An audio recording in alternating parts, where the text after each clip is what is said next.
اسوہ کہتے ہیں نمونہ کو، سبحان اللہ، اور حسنہ کہتے ہیں طریقہ کو۔ سبحان اللہ، تو حضور نبی کریم صلی اللہ علیہ وسلم جو ہیں وہ بہترین نمونہ اور خوبصورت طریقے کے ساتھ مبعوث ہوئے ہیں۔ سبحان اللہ۔ جو آیت مبارکہ آپ نے پڑھی ہے، اور ابھی میری بہنیں کلام پڑھ رہی تھیں تو ہم محظوظ ہو رہے تھے، یقیناً اس وقت یہی جو ایک شعر ہے وہ میرے دل میں گردش کر رہا تھا، ہوں لاکھوں سلام اس آقا پر، بت لاکھوں جس نے توڑ دیے، دنیا کو دیا پیغام سکون، طوفانوں کے رخ موڑ دیے۔ سبحان اللہ، اس ہادی برحق نے کیا کیا نہ دیا انسانوں کو، دستور دیا منشور دیا، کچھ راہیں دی کچھ موڑ دیے۔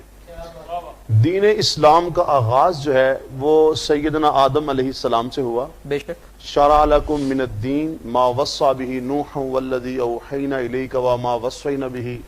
ابراہیم وموسیٰ وعیسیٰ ان اقیموا الدین، سبحان اللہ، اور اس کی جو تکمیل ہے،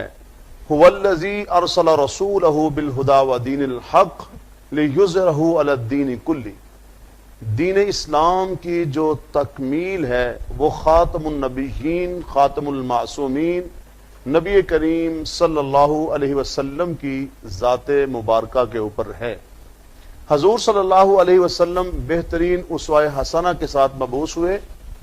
حتیٰ کہ رب العالمین جو ہیں انہوں نے ارشاد فرمایا قرآن کریم کے اندر، لَقَدْ كَانَ لَكُمْ فِي رَسُولِ اللَّهِ أُسْوَةٌ حَسَنَةٌ۔ رب العالمین نے قرآن کریم کے اندر جب بھی کلام کیا تو بہت سارے ایسے مواقع آتے ہیں کہ جو عرب کا رواج اور دستور تھا کہ لوگ جب اپنی بات کو بیان کرتے تو قسم اٹھاتے، قسم کے ساتھ، سبحان اللہ، تو ان کی بات بڑی مسلمہ ہو جاتی تھی۔ آج بھی ہمارے ہاں رواج ہے، جب ہم کوئی بات کر رہے ہوتے ہیں تو سننے والا کہتا ہے کہ واقعی ایسی بات ہو، میں کہتا ہوں قسم اٹھا کے میں یہ بات کہہ رہا ہوں۔ تو رب العالمین نے قسمیں اٹھا کے کہا، لام بھی قسم، قد بھی قسم، دو قسمیں اٹھا کے کہا، سبحان اللہ، لَقَدْ كَانَ لَكُمْ فِي رَسُولِ اللَّهِ أُسْوَةٌ حَسَنَةٌ، کہ حضور صلی اللہ علیہ وسلم کی جو ذات مبارکہ ہے وہ اسوہ حسنہ کے سب سے جو اعلیٰ مقام پر فائز ہے، اور اگر تم اپنی زندگی کو بہترین طریقے سے گزارنا چاہتے ہو تو حضور صلی اللہ علیہ وسلم کی ذات مبارکہ کو دیکھو۔ اسوہ حسنہ کو میں مزید آسان کرنا چاہتا ہوں کہ حضور صلی اللہ علیہ وسلم کا اٹھنا، بیٹھنا، چلنا، سونا، جاگنا، سفر، حضر، آپ کی تبلیغ، آپ کا جہاد، آپ کی ہجرت، آپ کا معراج، آپ صلی اللہ علیہ وسلم کی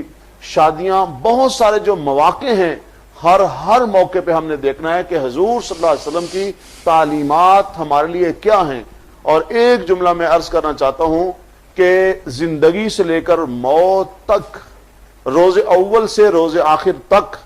اس جملے پہ غور کیجئے گا کہ حضور صلی اللہ علیہ وسلم کی جو ذات مبارکہ ہے وہ صرف اور صرف امت محمدیہ کے لیے نہیں بلکہ پہلی امتوں کے لیے بھی حضور صلی اللہ علیہ وسلم کی جو ذات ہے اسی کے اندر اسوہ حسنہ ہے۔ سبحان اللہ، پہلے انبیاء کرام جو ہیں سبحان اللہ، جب بھی دنیا میں تشریف لائے، مبعوث ہوئے، ان کا ذکر شروع ہوا، لیکن میرے محبوب کا جو ذکر ہوا، رفعنا لک ذکر، کتنا اعلیٰ ہے کہ تورات کے اندر، انجیل کے اندر حضور صلی اللہ علیہ وسلم کے جو خادم تھے، جو غلام تھے، جو آپ کے نوکر تھے، ان کے بارے میں کہا گیا کہ مثلہم فی التورات و مثلہم فی الانجیل، سبحان اللہ، یعنی غلاموں کا اگر ذکر ہے تو آقا کا ذکر کیا ہوگا۔ سبحان اللہ، سبحان تو اللہ، حضور صلی اللہ علیہ وسلم کی جو ذات مبارکہ ہے، اگر ہم کامیابی چاہتے ہیں، اور میں مزید اس کو آسان کرتا ہوں کہ جو دین فطرت ہے، دین فطرت اگر آپ اس کو دیکھنا چاہتے ہیں تو آپ حضور صلی اللہ علیہ وسلم کے اسوہ حسنہ کو دیکھ لیں، آپ کو دین فطرت سمجھ آ جائے گا۔